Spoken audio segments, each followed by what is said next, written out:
Hello, guys, and welcome to a very special Christmas episode. I'm Yakko, and I'm Wacko, and I'm Dot. I'm the cute one, by the way. And Merry Christmas, and a Happy New Year, a Happy Hanukkah, and Happy Kwanzaa. Happy Kwanzaa, and other holidays. That sounds like a knock at the door. Ho, ho, ho. Yippee! It's the King of Cartoons. You come to give us our presents? Yes. Everybody's been very good this year, except for what? Unfortunately, somebody went onto the naughty list this year. Gasp! Who? I'm sorry to say this, Wacko, but you got onto the naughty list. What? No, I've been very good this year. Hey, Yakko, I washed your car. Shh. I don't even drive a car. Whose car is this? What did you do to my car? Uh-oh.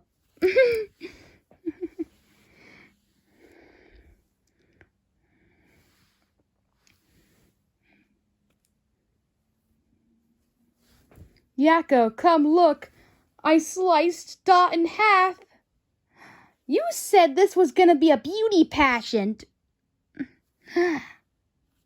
Wacko.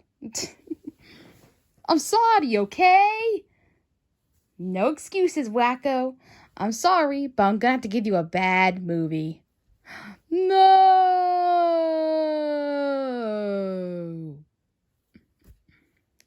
But before we get into your gift, here are yours, Yakko. Dot, you two have been very good this year, so you get good movies. Unlike this guy over here, get the bad one. No! Merry Christmas! Well, here are our reviews for Christmas. Hope you enjoy them. Do do do do do do do do do do do do do do do do. Wait, what? Do. Wait a minute. Hold on a second. Meow. Squeak, squeak. Squeak, squeak. What are you guys doing? What is this? Why am I dancing with my ex-boyfriend? And why are you guys dressed in those silly costumes? What are you even supposed to be? Well, I'm a cat and he's a mouse. Meow, meow. Squeak, squeak. What does that even have to do with the Nutcracker? Is that the show we're doing? I thought we were Tom and Jerry in a Nutcracker cartoon. Isn't that what we were reviewing? Oh, I suppose that's true. That makes no sense. Well, he thought this was a great idea anyway. Well, technically the King of Cartoons did give us the gift. Okay. Felix, you can go. Really? I thought, no thanks. Okay. Well, anyway, today I'll be reviewing Tom and Jerry and the Nutcracker Tale. The story. The story is about Jerry, who dreams of becoming a great ballerina dancer. Suddenly his wish comes true, with toys coming to life, with a ballerina he falls deeply in love with.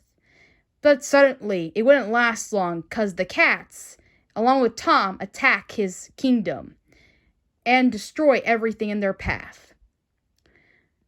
Jerry and a few friends, like a horse named Nellie, and an elf that is a ornament, and Tuffy, are stranded in the middle of the snow, getting back and to take what's rightfully theirs. But first, they have to go to a toy somebody called the Toy Maker. Well, they will fix up all the toys and tell him what is most important by following a star to reach him there. Now, this story is great. I really love what they've done with the story. It really jumps right into the story. The movie kind of starts off a little bit off with confusing, but it really starts out the movie great for what comes up next. So you can't really say it's really that bad. And the story is so creative with all the characters. We'll get into those later. But I have to say, it's very creative. The animation. The animation is so beautiful. It is so high def. I love it. It is so great. Yes, thank you, Wacko. Why don't you take this animation part? Okay, the animation. The animation is so beautiful. It is very creative in its setting, and you can definitely tell that all the toys are coming to life. They are not just like figures that just say they're toys. They really are toys. So, there you go. Jerry and Tom look very expressive. They don't really look like Tom and Jerry that much. They kind of look more like Bonnie the Bear, which I can definitely be okay with sometimes. So they can definitely look very instinctive in their feelings. And so do the cats. There's also this guy called the Cat King, who also is the ruler of all the cats. And I like how the cats praise him and all that stuff. And Tom is mostly one of the gods. So there you go. The characters. The characters are really creative. Let's start with Jerry. As you know, Jerry is a very daring, brave, loyal, and very mischievous mouse, of course. Very smart. So, we got him down. He's a really good character. We got Tuffy, who is supposed to be the annoying character. But in this one, he's very decent. He's not very that annoying. I actually find him very cute at times. So in this one, he's very well tamed, and he's not really that annoying in this one all that much. Then we got the elf, who is an ornament, and he is very breakable, so he loses his head a lot, and sometimes he gets well unknitted. So he dreams of becoming a toy that doesn't break a lot. You see, he's not really a toy. He's an ornament. So he dreams of becoming an unbreakable toy. And then you got Nellie, who is a horse. And she's probably my favorite, for she is very cute and she can only be talking when you pull her string. But one day she dreams of to talk without a string and to be able to speak her mind as long as she pleases.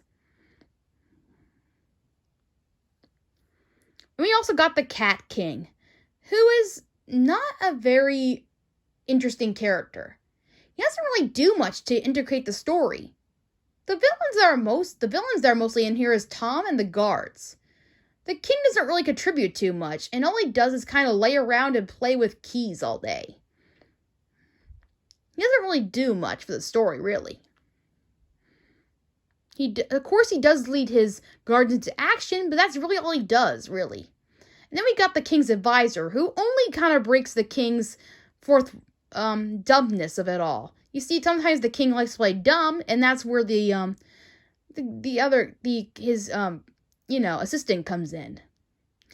And then you got the ballerina. She is nice and all, but really good and brave. And you can definitely believe that her connection with Jerry is really phenomenal. I just wish we could spend more time with this couple a little bit more. Get to know them a little bit more. But for the most part, they're an okay couple. And they seem to connect with each other. As long as it's like Jerry's size, I don't think it really matters. It's the alien one that's weird. Oh yeah, we'll get into that one later, I guess.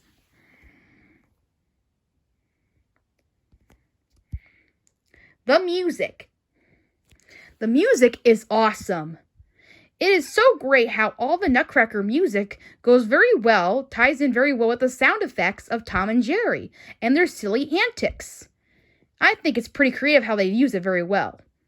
I think the characters are creative too, where the horse is being pulled by a string, and how they all have all their flaws, and how they need Jerry to help out with all the dreams that they need.